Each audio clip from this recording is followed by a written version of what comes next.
자, 여러분 안녕하세요. 오늘은 이제 임신성 당뇨, 임당의 진단과 치료에 대해서 말씀을 드리도록 하겠습니다. 자, 임신성 당뇨라는 게 뭔가요? 이게 뭐냐면은 임신 중에 처음 발생한 당뇨예요. 그러니까 임신 전에도 만약에 당뇨가 있었다. 그러면 그건 임신성 당뇨가 아니에요. 그건 그냥 당뇨죠. 임신성 당뇨라는 거는 반드시 임신 중에 처음 발생했거나 뭐 발견이 된 그런 당불내성을 얘기를 합니다. 이거 어떻게 진단하냐면은요. 보통 이제 24주에서 28주 사이에 이제 검사를 하는데요. 이거 누구나 다 검사를 해요. 누구나 다 검사를 하는 게 50g 당을 주고 이제 1시간 있다가 혈당을 체크를 해보는 거예요. 그때 이 혈당이 140 이상이 나오면 그게 이제 임신성 당뇨가 아니고요. 여기서 확진 검사가 들어갑니다. 확진 검사. 100g을 줘보는 거예요. 100g. 100g 당을 주고 이제 공복. 여기서는 이제 공복이 아니었죠. 그러니까 요거는 이제 50g 당 부하 검사를 할 때는 뭐 밥을 먹든 안 먹든 별 상관없습니다. 근데 이제 뭐 병원마다 방침은 좀 다를 수 있어요. 근데 이제 100g 검사는 반드시 공복 검사가 들어가기 때문에 요거는 이제 공복, 그러니까 금식을 하고 이제 검사를 하는 겁니다. 공복 1시간, 2시간, 3시간 이렇게 있죠. 그러니까 굉장히 좀 피곤한 검사예요. 얘는 이제 먹고 한 번 피 뽑으면 되는데 이 검사를 하려면 4번 피 뽑아야 돼요. 물론 요것도 이제 병원에 따라서 약간의 차이는 있을 수 있는데 보통은 이제 이런 기준을 가지고 있습니다. 그래서 공복이 95, 1시간 95, 180, 106, 155, 140 이렇게 내려갑니다. 그래서 이런 기준을 만족하면은 이제 이게 임신성 당뇨가 되는 거예요. 이게 이제 임당이에요. 만약에 이렇게 나왔다. 그러면은 어떻게 치료할까요? 예. 이렇게 치료를. 이걸 뭐 바로 약 쓰거나 이러지 않습니다. 그리고 이게 만약에 치료가 잘 안 된다고 할지라도 당뇨약을 쓰진 않아요. 인슐린을 바로 넘어가죠. 어쨌든 제일 중요한 거는 자가 혈당 측정입니다. 이게 제일 괴로운 부분이에요. 혈당을 자기가 계속 재야 된다는 거예요.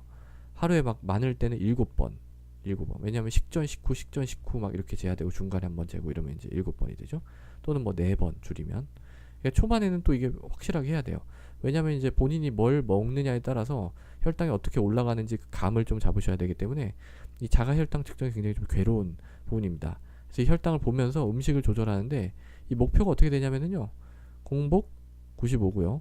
1시간은 180 이상 이 진단이 이제 만약에 됐다고 손치더라도 140으로 떨어뜨려야 돼요. 140 아래로. 2시간은 120 아래로 떨어뜨려야 돼요. 공복은 뭐 95 그대로 가요. 근데 이제 95 밑으로만 내려가면 되는데 1시간은 140. 이게 이제 확 차이가 나죠. 왜 그러냐면은요. 이게 이제 식후 혈당이 더 중요하기 때문에 임신성 당뇨에서는 식후 혈당이 높으면은 거대화가 생길 확률이 올라갑니다. 이러면 이제 합병증이 많이 생기겠죠. 주상기 합병증이. 아무래도 거대화 출산이 어렵다 보니까. 그래서 이제 식후 혈당을 철저하게 중요하는 것이 조절하는 것이 중요하다라는 말씀을 드립니다. 그러면 이제 음식 어떻게 조절해야 되느냐? 음식을 어떻게 조절해야 되냐면은 탄수화물 줄이는 거예요. 탄수화물. 그러니까 뭐 밥 대신에 현미밥 먹고 뭐 주스라든지 과자 이런 거 좀 덜 드시고 그런 겁니다. 근데 이게 이렇게 말씀을 드리잖아요. 탄수화물 줄여. 그러면 또 이게 너무 많이 줄이는 사람이 있어요. 그러니까 너무 제한을 하잖아요. 그러면은 임신 주스에 맞게 이 킬로그램이 늘어야 되는데 그게 안 되는 거예요. 그것도 오히려 문제죠. 어. 그러니까 그럴 때는 이 혈당을 자가 혈당을 봐가면서 적절하게 드시도록 이렇게 교육을 이렇게 계속 말씀을 드려야 됩니다. 적절히 드시도록. 애가 일단 자라야 되니까. 너무 제한하면 또 이제 케톤증 같은 게 나와요. 케톤. 소변으로 케톤이 나옵니다. 그러니까 이런 게 만약에 있으면은 혈당 봐가지고 적절하게 탄수화물을 섭취하시도록 해야 됩니다. 그리고 이제 또 음식하고 또 뭐죠? 이제 당뇨 치료가 운동이죠. 운동. 뭐 한 2, 30분 정도. 임신 중에 운동하기 힘들어요. 근데 보통. 근데 이제 적절하게 요 정도 그냥 가볍게 하는 거는 괜찮습니다. 물론 위험한 상태에서 하면 안 돼요. 위험하다는 거는 뭐 임신성 고혈압이 있다든지 양막이 이미 파열됐다든지 뭐 태내 성장 지연이 있다든지 예전에 조산한 그런 적이 한번 있다든지 뭐 출혈되고 있는데 뭐 운동하는 사람은 없겠죠. 그렇지만 어쨌든 그럼 위험한 상태에서는 운동하지 않습니다. 식사만 가지고 조절해야 되는 거예요. 근데 이렇게 했는데도 이게 잘 안 된다. 그럼 어떻게 해야 될까요? 그러면 당뇨약 쓰나요? 당뇨약 안 쓴다 그랬죠? 약은 아닙니다. 인슐린으로 바로 갑니다. 인슐린. 근데 이제 이게 인슐린 하자 막 이렇게 이제 얘기를 하면은 굉장히 이거에 대한 거부감 같은 게 있어요. 거부감. 이거는 사실 뭐 임신성 당뇨뿐만이 아니라 그냥 당뇨 환자분들도 이 거부감이 있어요. 근데 사실은 이 인슐린은 사람 몸에서 분비되는 거랑 똑같아요. 몸에서 분비되는 인슐린 그대로 갖다 쓰는 겁니다. 그러니까 뭐 이거에 대해서 그렇게 거부감을 내가 이제 부족해서 이걸 조금 더 쓰는 거니까 이거에 대해서 아주 그렇게 크게 거부감을 가질 만한 건 아니라고 생각을 해요. 그리고 또 이제 특히 임신성 당뇨 같은 경우에는 이 인슐린 맞았다고 뭐 태아한테 해가 가는 거 하나도 없어요. 그냥 원래 우리 몸에서 분비되는 인슐린이니까요. 그리고 사용 기간은요. 사용 기간 한 2, 3개월밖에 안 돼요. 임신 끝나고 나면은 그리고 안 써도 되는 거예요. 그러니까 이런 거를 잘 설명을 하고 인슐린을 만약에 이제 계속 조절이 안 된다면 인슐린으로 이 혈당을 잡는 게 필요합니다.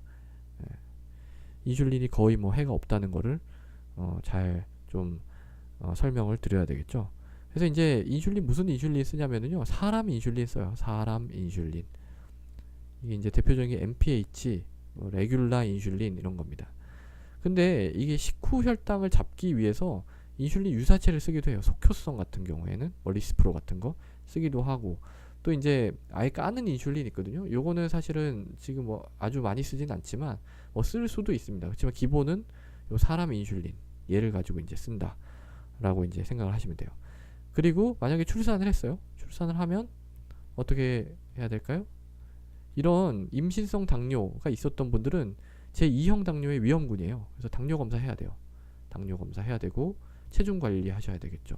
체중 관리, 식사 조절 철저히 하셔야 되겠죠.